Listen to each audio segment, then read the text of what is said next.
Oh, what's up, y'all? Hey, do not judge my look. I just came straight from the gym, so I know I look raggedy. I need a haircut. Yeah, all that ain't anyway. Whatever. But a lot of people have been asking me to do these D-line breakdowns. So see, I got my setup behind me, so my lights is all whatever. I'm going to try and put this out a little more professionally moving forward, but I wanted to get this video out because a big issue is going to be about Jalen Carter and Dak and all that. I'm all about the game and the purity of the game and actually learning football. So I want to go over a play last night that was very critical, and it was in crunch time. It was the final third down between the Cowboys and the Philadelphia Eagles, and what the Cowboys D-line didn't do versus what the Philadelphia Eagles did do. And it's just not to call anybody out. So as defensive lineman, I'm not going to say names. I'm going to say positions. Offensively, I'll say names because obviously you know who these people are and you need to know what they're doing in these certain situations. But I'm going to do more of these more professionally. There will be some individual breakdowns of players, but then a lot of these will be plays because I believe that the education of the game is extremely important, and a lot of people don't understand what they're watching. And for me, I love to educate, and I want everybody to enjoy this game because if you love it as much as I love it, then you'll really enjoy these breakdowns. So this is real bootleg. I understand this is not going to look good, but the information is all I'm about. So hope y'all enjoy this. Let's get to it. All right, here we go, y'all. All right, first things first. This is 3rd and 3, game on the line. If you get a first down by Philly, then you are going to win the game. But if you get a stop by Dallas, you have an opportunity to get a ball back to offense, and you have a chance to go down and score and win the game. All right, first things first. We'll look at the formation as defensive linemen. I understand this video is bootleg, but this is what y'all get today until I figure out how to do this a little more professional. But anyway, first thing you want to look at, so defensively, what we're looking at is the formation by the offense. You see the running back, Saquon, and I'm going to try my best to not say any of the defensive linemen's names because this is not to throw them under the bus. What this is educational, and I want you guys to learn a little bit more about football and how we look at things as defensive linemen. So you see Saquon to the left, offense is left. Well, if you look to the right where the tight end is at, when the running back is closest to the tight end, we call that gun because they're in shotgun, near. But because he's away from the tight end, yes. Common sense says that would be gun far. So when he's closest to the tight end, gun near. When he's away, we got it gun far. So Saquon is away from the tight end. That's the first thing you should see. It's 3rd and 3. So with Jalen Hurts and Saquon, there's always alert for run. Always. 3rd and 3 or less with a team like this, there's always alert for run, even on 3rd down, because they are such a threat in the run game. The reason there's a threat of run is because look at where Saquon is lined up. He's behind the offensive guard. If he was out near the tackle to the left, then we immediately say, forget that they're not running. He's going out for a pass because there's no way he can take a handoff if he's that far away. So he would either be going out for a swing pass, going out for a route, but he's not running the ball. But with him being behind the guard, there's always alert for run. All right, so that's the first thing. So what you want to do is set your 3 technique, who's in the B gap right here, to the tight end. That's the first thing you want to do. This nose guard, he's in a 2-eye because it is still 3rd down, but you want him to the running back. All right, so you want your 3 technique to your tight end. That's first things first. Okay, so what happens? Push play, boom, stop right there. All right, Saquon is going out to the right. Does it look like they're about to snap the ball? No, they're not because the offensive line is not even set. Saquon is still going. So what does that do? Alert, alert, we're going empty. Going empty. What does that do for the defensive line? Pass rush is not just pass rush. Everybody has to understand that. There's ways to pass rush. You have to be a smart rusher. That's why I say, some people say, oh, well, he's a great rusher. And sometimes I say, well, he doesn't know how to rush. He's winning on talent. Once you learn how to rush, you become a lot better. What do I mean by that? So you see Saquon is going out. Immediately alert, empty. He's out of the backfield, empty. Everything changes as a rusher. Everything changes. So what you want to do, this end should be speed to power. This end should be speed to power. This nose guard is going to push the pocket. This is the guy that matters. The 3 technique cannot rush up the field in the B gap. He cannot rush up the field in the B gap. That is a no-go. Why?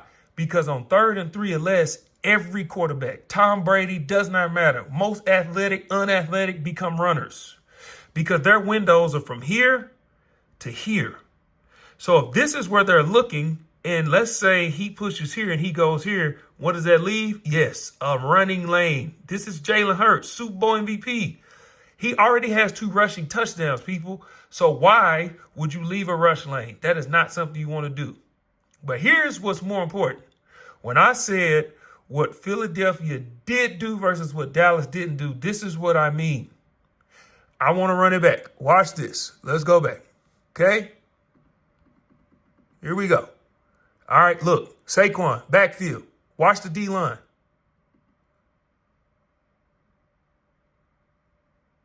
Notice anything? Watch them again. Let's rewind it. Watch them again. Notice anything? You know why you don't notice anything? Because nothing happened. And that's the problem. This is either being coached or these guys are not being professional. A lot of people will say, well, if Micah was there, this wouldn't have happened. This has nothing, literally nothing to do with Micah. Absolutely nothing. You have to know how to rush. Simple pass rush rules. If it goes empty, alert, alert, empty, empty, everything changes. Now we have to get into our empty rush rules. Nose guard, A gap, speed to power, speed to power, speed to power or inside move. Why? Because the ball's coming out quick. It's 3rd and short. The ball's coming out quick. It's empty. It's empty. If you're not going to blitz, which forces the quarterback get the ball out, you have to have great rush integrity. Nobody alerted empty. Nobody. Not one person said empty, empty. Check, check. Let's get to it. Nobody did it. So let's watch what happens on the rush. Jalen even makes a check. Why would Jalen want to go to empty? Because what does it do? It pulls all of the backers and the DBs out of the core. Now everything's on 1, 2, 3, 4 guys. Jalen knows he's a runner. It's a smart quarterback. He knows, okay, if nothing's there, I still have a rush lane where I can pick up 3. Watch what happens when they go to empty. Sorry, y'all, this is extremely bootleg, but work with me. Watch what happens. The backers alert, okay? Get out of the core. Boom, good. Here we go. They have to go cover their man. They can't just stay in there. Jalen understands that. Watch what happens with the rush, though. Here we go. All right. Stop right here. This guy tried cross chop. No, wrong. That's a finesse move. You don't have time for that right now. This guy, speed to power. Cool. Nose guards getting double teamed. This is where the problem comes in. These 2 right here. Let me tell you why. Let's go back. B gap. No, sir. No dancing. No B gap rush. Look at the A gap. Who can't pick up 3 right here? Tell me who can't pick up 3 right here. Look at this. Look at this rush lane. That's the problem. These 2 are not on the same page. Look at his legs. He's standing straight up.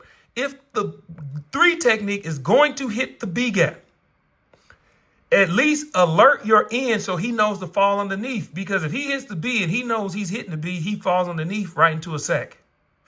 But the best way to do it is go speed to power with the 3 technique or inside move. Now you close off all the windows. You close off all the windows. There is no window. Now you force Jalen to make a throw. They made it easy on him. Boom. Out the gate, 1 move, game over. Being a good rusher has little to do with your talent or skill. Sometimes you see guys who just know how to rush. And any defensive lineman knows what I'm talking about. When they say, man, he just know how to rush, that means they understand formations, they understand situations, they know who they're facing, they understand who they are. in this situation, this was either coached or it's on the players. Either way, you can't do this. This cannot happen, not in crunch time. Schiano, a lot of people have a lot of bad things to say about him, but what I'll say is he taught the game of football properly.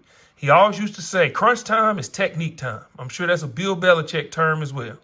Look at this. Can happen. Can happen. I know this was a long video, but anybody who loves the game of football, you will appreciate this breakdown. You guys will be getting a lot more of these individual breakdowns of individual players, but this is just the final play and how important it is to know how to rush and why in crunch time it's technique time. I hope y'all enjoyed this. I'm out.